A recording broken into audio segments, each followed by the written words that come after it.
So this one is C. Yeah?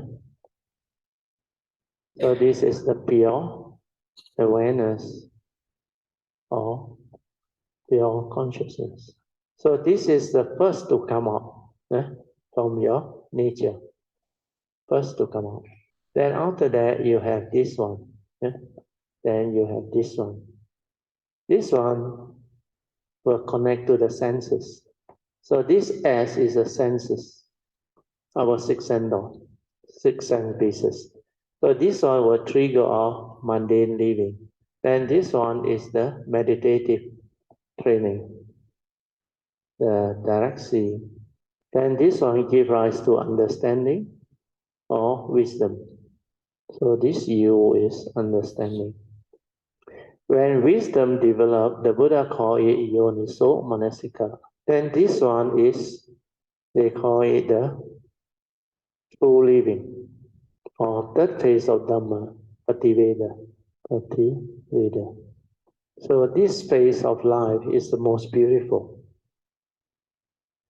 So this true living or heedful living is the most beautiful part of our life. Means you get to live the life of a noble one, an enlightened one. Then no more suffering, no more problem. Then you understand life truly, clearly. Because this direct seeing will allow you to understand who you are, what you are, and how you function as a living being. How the paticca samuppada at the senses. So here is the five aggregate of form and mind. So this five aggregate of form and mind is where the paticca samuppada or dwelling, law of dependent origination arising. With this triangle, it makes it very simple to understand meditation. Because we are trying to realize the wisdom or enlightenment which is beyond thought, beyond mind. So you need to use awareness, pure awareness, sati, leading to heedfulness. That is what Dhammapada verse 23 is all about. Dhammapada verse 21, 22, 23. So all this, when you understand, you will not be foolish. Because here, mundane living is normally the mundane mind, the thinking mind. So this one, mundane or thinking mind. So if you use this to meditate, you are doomed. Because this one is thought-based. That's why thought-based meditation, the instrument itself limits you. It cannot realize the enlightenment which is beyond thought, beyond mind. Like the Buddha said, is akaliko. So with this understanding, you will not be gullible. Then you know all the method, technique, object of meditation, they involve thought. Unless you do anapanasati or some form of what they call technique that involve mindfulness training. But if you go this way, the thought is active. Even mindfulness training, you get confused because you don't understand. So what is a method? What is a technique? Or what is an object of meditation for? They deludedly think the method and the technique and the object of meditation defines the meditation. No. Method and technique are just a series of instructions to do certain things. Understand? That's why it's called method. It's a technique. So if you use the thought to do, it becomes thought-based meditation. So how can you awaken to a state that is beyond thought, beyond mind? So this understanding is very important. Very, very important. Then the other thing is object of meditation also same. If you have an object of meditation, it's because they don't know how to make their mind quiet, peaceful. They think a lot, heedless. The moment they sit, they realize the sankhara moving. We have a mental hindrance, especially restlessness of mind, think a lot. Then sometimes because of the habitual tendency, sensual desire, ill will, this one so active throughout the day. Throughout the day, every moment of sense experience, you stir your mind, you react. into like and dislike, pleasant and unpleasant. So this movement become very habitual. Then what is going to happen to you? This mental hindrance will continue to hinder your mind from entering the meditative state. That's why after that heedless living, you sit down and meditate. The hindrances are there, where you carry so much of them through heedless thinking, through habitual tendency. So thought base will fail. Then they realize they have a problem. So what they do? They introduce object of meditation to anchor the mind so that the mind does not run off, become heedless, wander off, understand? But some teacher, they teach the traditional one, you know what they teach? They verbalize, they know. They say, when you see your mind is heedless, think a lot, you label, thinking, thinking, thinking. You think by labeling, thinking, thinking, thinking will go away. Where you didn't understand. The root cause is not the thought and the labeling. The root cause is the mental hindrance are there. And why are the mental hindrance there? Because your opposite spiritual faculty you have not developed. If you develop the spiritual faculty, the hindrance are gone. Then you can go this direction. This direction means from the pure awareness, you don't stir your mind. That's why we need to train this mundane mind until it becomes the pure awareness. So from here, you start. This pure awareness is where sati or mindfulness training is. Then when you stabilize it, it becomes ever mindful. Then you use it to cultivate the meditation as taught by the Buddha, which is mainly Noble Eightfold Path. Then this cultivation develops. And this one doesn't involve thought. The direct seeing, insight into phenomena, it awakens. Understand? So this one, no method, no technique. That's why Yun Chan brought back the book, The Method or No Method. You remember? That one is Fakusang. So he knows. He said silent illumination. So relax. He also emphasized on relax. Then maintain that silence. Then after that, he said the silence got two types. One type is a conditioned mind, focusing on, concentrating. Well, when you need an object of meditation to anchor your mind so that it don't wander off and become heedless, what do? You have to force it, understand, to become one-pointed so that it cannot think, understand? Then they go into jhana. They go into concentration, samatha. That's how they feel very calm. The jhanic factor all there. You look at the 5 jhanic factor, only one of them is the enlightenment factor. So what are the jhanic factor? The 5 jhanic factor are Vitaka,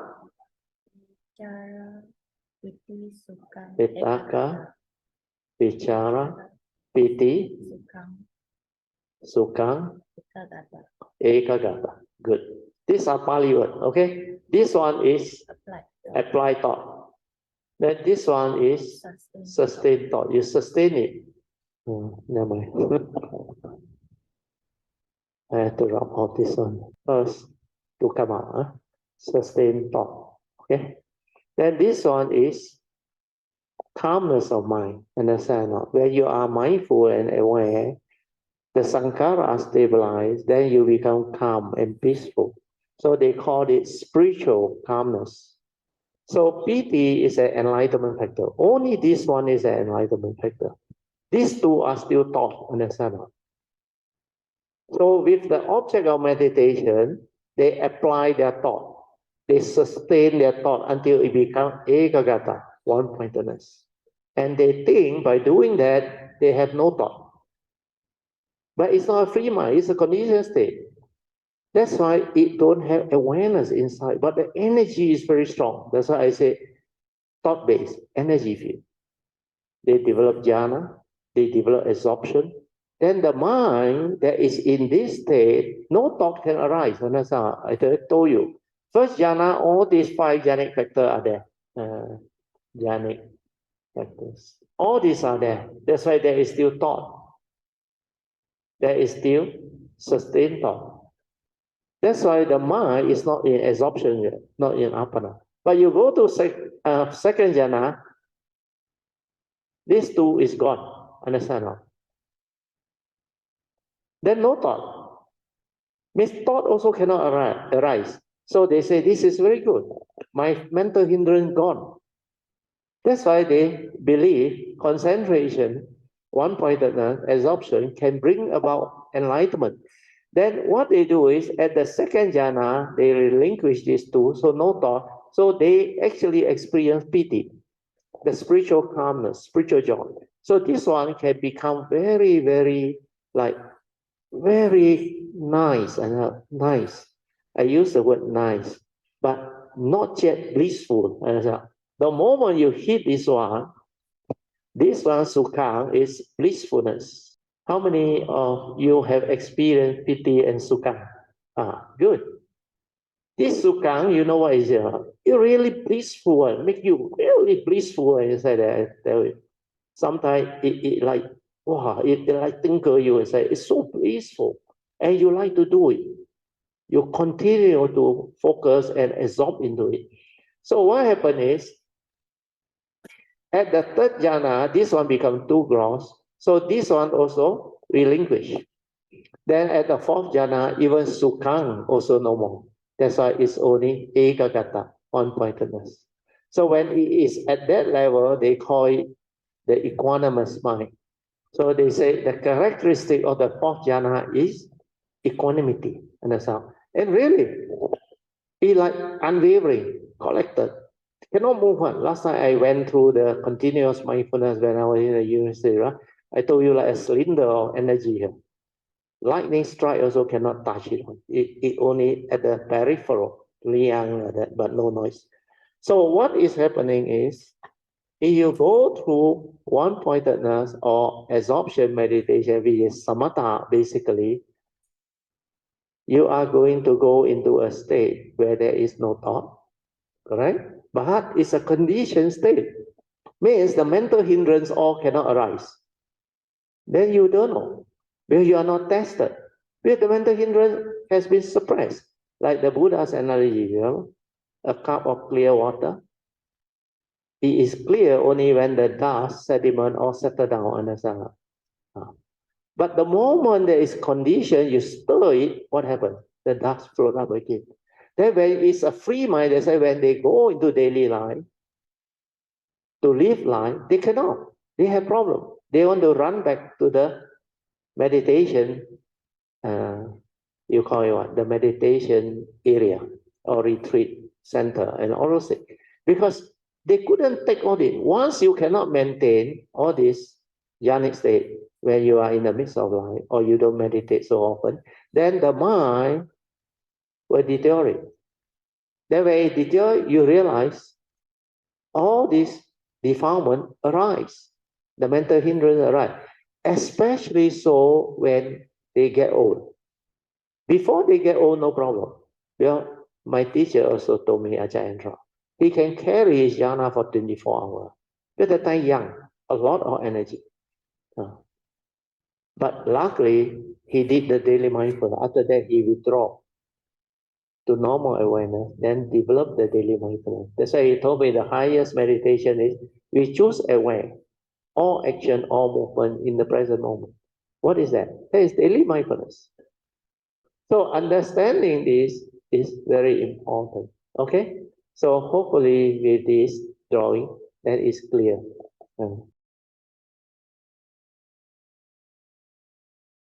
Yeah. The other day, some of us asked you listening from the heart. So using this diagram also can explain. Definitely, because you are using awareness, understand? Sati. If you go this direction means what? Sati is the one that is aware. It doesn't do anything. But this one cannot come out and live life. This one is not a being, understand? That's why sabbe dhamma anatta. Whether the condition or the unconditioned, this one is also non-self. Anatta, not a permanent entity, but it is the unconditioned. You cannot talk about. But the unconditioned, there is silent, is not cluttered or clouded by the mundane mind, means this wrong thought, this emotion, stirring, everything not there, what happened? You have clarity, understand? Because the five aggregate doesn't arise. Sati is pure awareness before the knowing, understand? So before you know, where got thought? That's why this one can see clearly, can see things as they are. The Buddha called it the direct see, jnana dasana, direct knowledge and vision of the reality, the truth. Understand? So this is how you develop the meditation. Then when you have stabilized pure awareness, which is at the heart area, then when you have located the gateway or you didn't locate the gateway also never. You stay at the heart, aware from there, then you listen from there. You understand? Most people aware from where? They go to the brain. They think they are aware. They are actually conscious of there. And here the brain is memory. Respond to memory. Thought arise. That's why avijja paccaya sankhara all here. So this thought, they are mental images. The second aspect of the five aggregate formula. So if you use the pure awareness energy to trigger of sense door consciousness, then you input the content from your memory, then this one become mundane living. Understand? Well, you are not using the wisdom to live. You are using your mundane memory, which is your belief system, your conditioning, your accumulated experiences, good and bad. This part I saw it this way. It helped me understand. So the senses, maybe different color. Okay. So the senses here, I focus on brain. There are many more lah. So maybe these are the predominant one. So we call this the vijnana, right? Yeah. Vijnana, our consciousness make contact with the senses.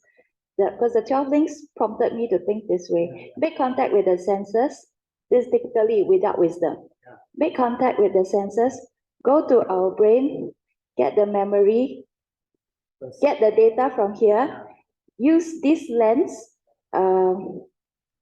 Maybe I put the word lens here lah. So we use our memory, or the other way around, memory lens. Memory lens to interpret everything we see, the sense data, or what we hear. We go through this filter to see this, and then it creates the sankhara, the thought, and this thought will have the evil roots of greed, hatred, and delusion. This one, your self-ego, the ego is very strong here. So this is how, for a large part of my life, I've been living and making decisions this way. And then when sensitivity and awareness was introduced, this was where it made a lot of difference. This awareness created a way to see the world without coming here first. So this allowed me to not use just my eye. It's not clairvoyance or anything. It's just that you're so sensitive that everything is happening. You see a lot of hidden data that the eye data and ear data could not see. You capture all that info, and through wisdom, you make contact with the senses, and then this time it creates pure, wholesome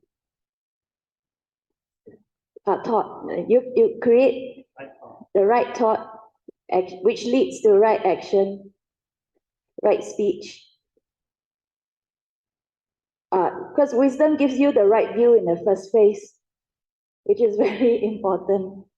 Right view with regards to law of karma, especially. Everything happens with karma. Otherwise, when something negative happens, we perceive it with the brain, and then the evil roots will ask us to retaliate, There's no right view. We don't think about karma and then we just hit out at others.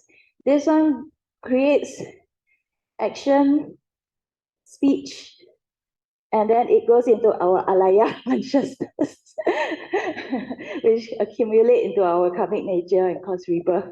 So the 12 links actually can be easily seen from the triangle. This is what I wanted to share. Sadhu, sadhu, sadhu. So Sui brought out a very good point that brings about better understanding. Because what I can add on to what she says, you must understand, normal unenlightened human being, they live this way, this direction, understand? They live like this direction. They think a lot, heedless. They every time create thought. That's why heedless thinking. As this is happening, you can also develop this if you know how to meditate. Understand? If you know how to silent. The moment you are silent, this awareness nature is already there. Because this thing comes from the pure awareness. From the pure awareness, dependent origination start. Everything that trigger off here, the five aggregate, they are dependent originating, understand? So the causes and conditions are, you have the sense basis. Then the pure energy gives the energy, the pure awareness. From here, it creates the energy. Therefore, spacious awareness, you focus, then you perceive. So what happens is the sense data, together with the senses, upon contact, trigger of vijnana. Understand? Because basically it's pure awareness, understand? Before you input the contact. But the complication is here. When you hear, you only got brain, memory, understand? So brain and memory cannot see beyond thought, cannot see beyond mind. So it can only play with this. Then he got no wisdom. So how does he act? He acts through his memory, which is all the conditioning, belief system. Everything that he accumulates, good and bad. So your phobia, your insecurity, your scars of memory, your belief system, your tradition, then your concept of race. All this come from what? Society's education and thoughts limitation, which create words, concept and idea to divide, understand, to create problem and confusion. That's why here is suffering. Like Sui said, the evil roots are there. Then this one create the ego, the egoic mind. When you have the ego, you definitely will become selfish. Because you think you exist, understand? Then you want to own, you want to have, then you try to possess. Then after that, when things don't go your way, you are unhappy, you become unhappy, anger, hatred. That's why emotional negativity. This is the hatred. Then delusion, where you don't have wisdom, you don't understand, you don't believe law of karma, you don't believe how you function as a human, you believe you exist. The word is you exist. So this ego has been like enhanced, understand? Since birth until now, the identity, like the Buddha said, the five upadana khandhas, grasping everywhere. The first one is identification with what? The body, the physical body, the form. Then you identify with your feeling. You grasp, you cling. You want pleasant feeling, you don't want unpleasant feeling. Then the perception also, everything you perceive, you think real. You want to own, you want to have, you want to grasp, you want to give meaning. You like, you cling. You don't like, you want to push away. That's why all the duality, all the delusion, all keep on churning over this up. Unless you silence your mind to meditate, to develop the right view and the right understanding, you cannot act, understand? You cannot live life. So see this clearly. Then you will not be gullible. That thought-based meditation is dead, understand? That's why when I understand this, I try to teach you all. I dare not straight away say thought-based meditation is dead. Everybody do that, understand? Then they will question me, you are just a lay person, not even a monk. Who are you to say all this? Book also never write. That's why you have this type of problem in life. So when I started, I didn't want to come out and teach and share it because what I understand is the opposite of what human beings do. Human being 99 or 100% here. Understand? Once a while maybe you're aware, but very rare. That one is like split second only. But the moment over is over. You know when you are in this pure awareness, where you got a shock, understand? Like pending danger or what? You shock, then you don't think, understand? And you know how Guangxing Lao和尚, not Guangxing Lao和尚, Xu Yun Lao和尚, how he became enlightened? No, that one is second patriarch. Xu Yun, they pour the hot tea on, then the hot water burn the hand. So in that instant, you like, wow, shock. Then the thought stop. That's why in the poem, he say what? At that moment, when the cup hit the ground, the sound trigger of the mind to cease. You know how it cease? He described in the poem. It's like the mundane mind, the mind, pulverized. You know what is pulverized? Sama boga. That's how he awakened. So he only need that condition. That's why awakening during the Buddha's time also a lot of arahant. You think they meditate?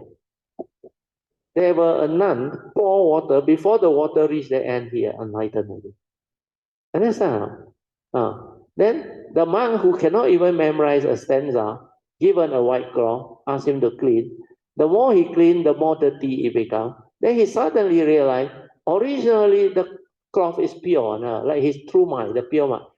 But the more you want to do, and who is doing? The thought is doing. He become defiled. That's why he become arahant straight away. So a lot of such incidents.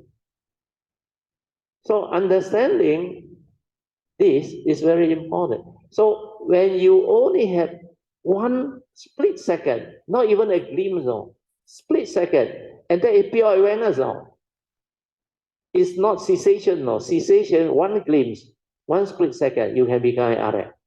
But this one is just a pure. So to touch this, to come to know that you have the true mind, which is pure awareness only, take them so long. Understand? Because they never knew there is another mind, another nature inside. All the while they thought, since birth until now, thought is the only instrument I have. Where I have this brain, I have this memory, I have this knowledge. Then I like real. Understand? I can live life, I can become conscious of things, I can know a lot of things, I can even do a lot of other things. Then why you say it's not me? So when you don't have the wisdom, when you cannot see all this movement, which is dependent originating, that's like paticca samuppada, that the Buddha saw. Then he realized this form and mind, the five aggregate, is not real. Not a permanent and sentient entity, not him. He sees it through what? The direct seeing. With the pure awareness, he come to know how he functions as a human, how the senses come to be. Then the senses, like the physics experiment, you need the three conditions. Understand? Sense basis, sense data, and the consciousness contact. Then it trigger off, like the light bulb, light up. Automatic, understand? Nature's law. You don't need a God or a soul inside there to be responsible for seeing. Then he realized everything is dependent originating. Then every time he focus and perceive something, where he direct his mundane mind towards something like seeing or hearing or smell, taste, tactile or thought process, what does he do? He cannot understand what that thing, because initially it's the pure consciousness, and in the seeing is only seeing.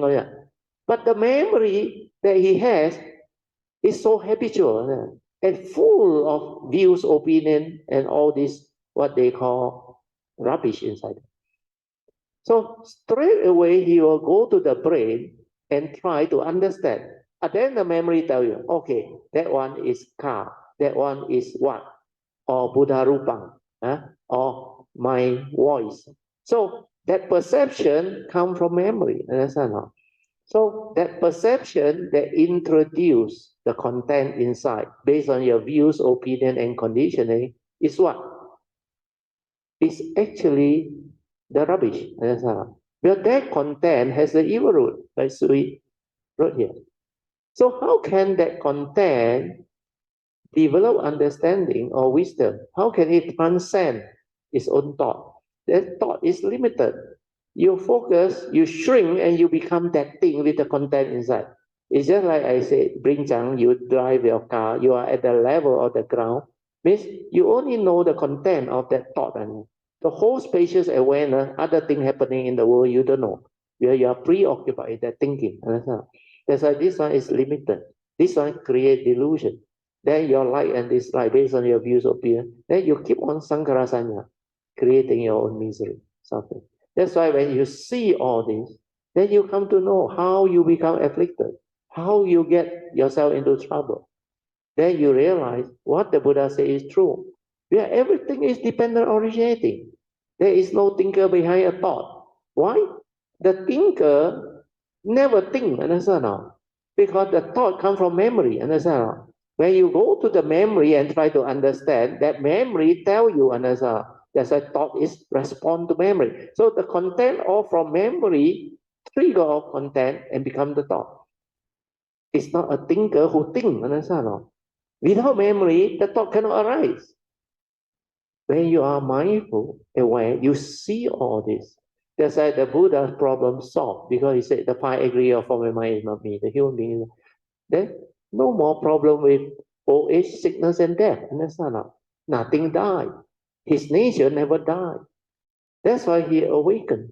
Then he connect, he inherit his wisdom, Sambhogaya Kaya, the perfection of wisdom and virtue, all coming, the 10 perfection.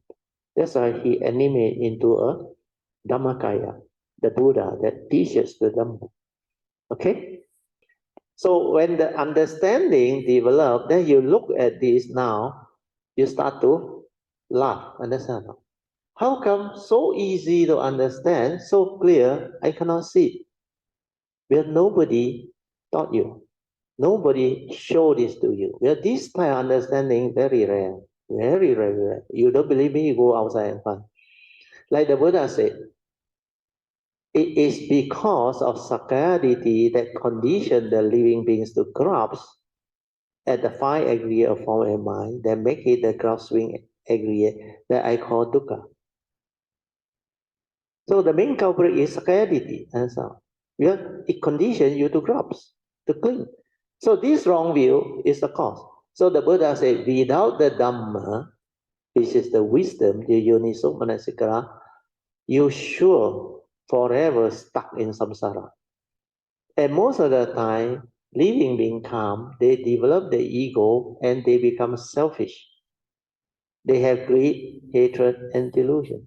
And this one continuously torment them, afflict them, and make them miserable. So every now and then, sometime in the what they call mundane existence, if let's say you use your intellect, which is your what they call, you know what is intellect or not?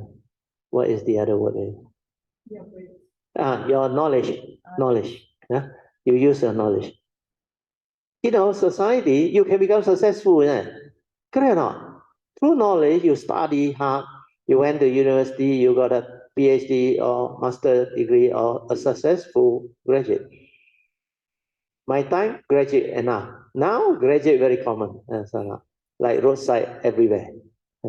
So when you have that type of degree, the intellect and the knowledge, society recognize. They say you're very smart. But do you know all these people who are successful materialistically, they cannot live life. They have more problem. No money also got problem. Got money also got problem. Too much money, big profit. Louis Chok Wai, they say. So you see all the billionaire getting into trouble now. Our ex-prime minister also getting into trouble. All because of greed, delusion. They think all this is easy money. So they become what? Professional. And the worst is they feel that professional take too long. One lifetime to save also not much. At the most, maybe 10 million. You really very good, understand? Or maximum 100 million. But they become politicians, billions. Understand? So easy. That's why a lot of people want to become politicians. Understand? So society make it like that. That's why with all the success, materialistic success, you still cannot handle life. Do you understand? When you confront the first noble truth, eight reality, you still entangle yourself. You become miserable. You believe you exist. Understand? This Sakaya Ditti, where is it? The ego, Sakaya Ditti. This is the culprit. Through delusion, you develop self-delusion. So when there is self-delusion, you will grasp, you will cling, you will hold, and you suffer without knowing why you suffer. Well, you still blame others, understand? Sometimes you blame the government too. And sometimes you blame your competitor. And sometimes you blame technology. Yeah, lah. The business I am in, sunset industry, obsolete already. Understand? So all this is what society is. Without Dhamma, you cannot live life. Society is where the heedless, unenlightened, they call Putujana, continuously creating this type of what they call game of suffering. So, 玩痛苦的游戏. So they keep on running up and down. Birth and death, birth and death. This is what samsara is all about. This whole thing is samsara. Understand? This whole thing is samsara. Samsara is cycle of birth and death. You cannot escape from you call it what? The vicious cycle. Understand? The only way to free is to go back here. But this is your true nature. When you arise, this is the first thing to come out. But you have lost understanding that you have this one. Understand? And when they tell you you got two mind, the other one is the true mind, the pure awareness, you say you gila. You never experienced it before. Understand? So meditation need this type of understanding.